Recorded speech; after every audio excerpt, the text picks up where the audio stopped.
Hello and welcome to the modeling background tutorial for the COVID-19 simulator, developed as part of the EUVABECO project. This presentation will show you the mathematical model that is employed in the background of the simulator. Understanding this model will help you interpret the results of the simulator, which allows you to explore what-if scenarios. For example, what would have happened if vaccinations had started earlier, or if a new virus variant had appeared at a different time. During the COVID-19 pandemic, a major concern was the prediction of the number of infections and hospital patients to be expected within the next days or weeks. Mathematical modeling is a powerful tool to answer such questions. Therefore, during the pandemic, we developed a model describing infections, hospital, ICU, and ventilated patients as well as fatalities in Germany and its federal states. Within the EUVABECO project, the aim was to adapt this model for other European countries, including Luxembourg, Greece, and Poland, and to integrate them into simulation tools for counterfactual analyses. Within the course of an infection, patients pass various stages of disease. First, getting infected and infecting others. Second, sickness of varying degree of severity. Third, outcome of recovery or death. The transfer between these stages depends on various factors, such as the patient's age, the virus variant, or protection through vaccination, or non-pharmaceutical interventions like lockdowns. Understanding these factors is key to building a good model. To build a mathematical model, observed data is needed. For Luxembourg, the Ministry of Health made key pandemic data publicly available, including daily infections, hospitalizations, ICU admissions, fatalities, testing numbers, and vaccinations. Additional data on age-certified infections and vaccinations, as well as variant spreading, was obtained from the European Centre for Disease Prevention and Control. Where Luxembourg-specific data was not available, for example regarding disease duration or age-specific hospitalization risks, the model was informed by data from Germany, where we had built the original model with a more comprehensive database. The first part of the model follows a standard epidemiologic model for infectious diseases. It separates the population into three groups from top to bottom. First, the susceptible population that is not immune and can get infected. Second, the infectious population that is infected with COVID-19 and not in quarantine yet, hence they can infect further people from the susceptible population. And third, the population that had a confirmed infection is hence in quarantine and cannot infect further people nor be reinfected, as this population is assumed immune. Each of these states is described by one mathematical equation. The number of susceptible persons that one infectious person infects on average is called the reproductive number RT. If RT is above 1, each infected person infects more than one other person on average, and the epidemic grows. If RT is below 1, the epidemic shrinks. This number changes over time, for example, through lockdowns, behavioral changes, or new virus variants, which is why it is written as RT with T for time. On the right side, you can now see the model results. The top row shows the input data, the spread of virus variants over time, and the vaccination trajectories in Luxembourg. Below, on the left, the model estimated reproductive number RT. You can see how it fluctuates over time, reflecting changes in restriction, population behavior, vaccinations, and virus variant characteristics. On the bottom right is the weekly incidence per 100,000 inhabitants. The dots represent observed values from Luxembourg. The line represents the model prediction. As you can see, the model captures the observed infection dynamics well.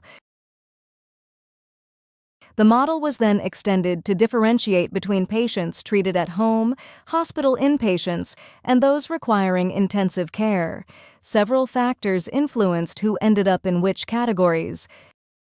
These are shown in green. Vaccination protected patients from severe disease. Higher testing intensity meant more mild cases were detected, increasing the proportion of ambulatory patients. Older age was a strong risk factor for hospitalization, and different virus variants were associated with different disease severities.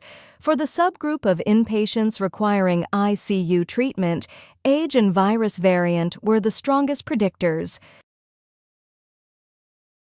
In the plots, you can see the number of infections, inpatients and ICU patients, with the observed numbers as points and the model predictions as lines. Notably, in January 2022, peak daily case numbers were reached while hospitalizations remained lower than in winter 2020. This was largely due to the Omicron variant causing less severe disease. Finally, patients from both ambulatory treatment as well as hospital care could either recover or die from COVID. These clinical outcomes again depended on several factors. The risk of death was higher for patients requiring inpatient or ICU treatment for older patients and varied across virus variants. Vaccinations also provided protection against fatal outcomes. Additionally, recovered patients were not necessarily protected forever. The model allows for reinfections, specifically for individuals who recovered from wild-type Alpha or Delta and were later exposed to the Omicron variant. This structure now represents the full model. For each of the colored compartments, observed data was available against which the model was fitted. In total, 24 differential equations were needed to describe the flow of patients through all these stages. Here you can see how the disease stages of COVID-19 were translated into the model stages you just learned about, which were then translated into systems of mathematical equations. Each box and each arrow from the previous slide corresponds to one or more equations that describe how patients flow between stages. You don't need to understand these equations to use the simulator, but that gives you an idea of the mathematical foundation working in the background. Here, we see the overall results of the developed model. All observed data from Luxembourg is shown as dots and model predictions as lines. On the left, you see the cumulative numbers. On the right, the weekly numbers. From top to bottom, infections, inpatients, ICU patients, and fatalities. The key takeaway from this overview is that the model describes the pandemic trajectory in Luxembourg well across all 4 indicators and over the entire pandemic period. Since our model was originally developed for Germany, it is instructive to compare the pandemic settings in both countries. This comparison also helps to understand some of the modeling choices we made for Luxembourg. Since Luxembourg and Germany differ vastly in population size, all indicators are shown per 100,000 inhabitants to allow for a meaningful comparison. On the left, you can see that variant of concern and vaccination trajectories were similar, with Luxembourg reaching approximately 5% higher vaccination coverage. The plots in the middle show that there was substantially more testing in Luxembourg, resulting in a lower positive fraction despite higher case numbers. On the top right, you see that the variability of the reproductive number was higher in Luxembourg, indicating that local infection outbreaks have a stronger impact in a low-population country. This slide shows the number of cases, hospitalizations, ICU admissions, and fatalities.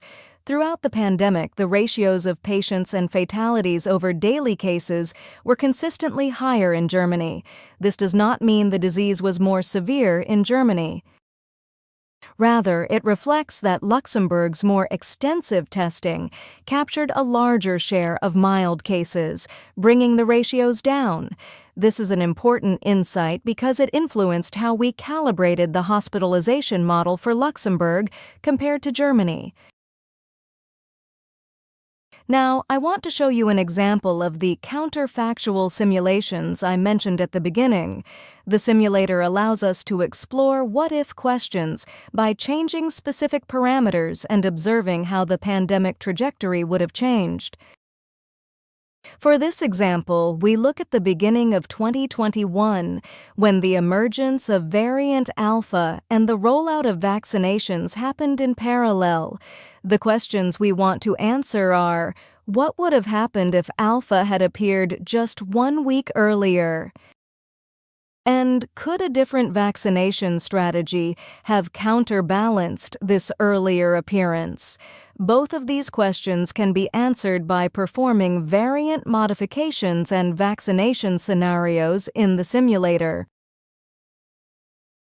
The results show that if variant Alpha had appeared 1 week earlier, the peak incidence would have increased from 255 to 329 cases per day. Could vaccinations have counterbalanced this? An increase of vaccinations by 20% shown in violet would have reduced the peak to 289, and the combination of an earlier start by 1 week plus a 20% increase shown in yellow would have brought it down to 271. So, while vaccinations helped, neither scenario could fully offset the impact of an earlier variant appearance. A similar trend can be seen in the hospitalization numbers. Importantly, though, the increased vaccinations show a substantial long-term effect, as you can see in the later part of the curves. However, the strength of case numbers approaching 0 is an important example of where the model reaches its limits. In reality, as case numbers drop, restrictions would have been loosened and people's behavior would have changed, leading to new increases. The model, however, assumes that the underlying dynamics remain the same regardless of the altered scenario. This is why long-term predictions from counterfactual simulations should be interpreted with caution, which brings us to the model limitations I will discuss next.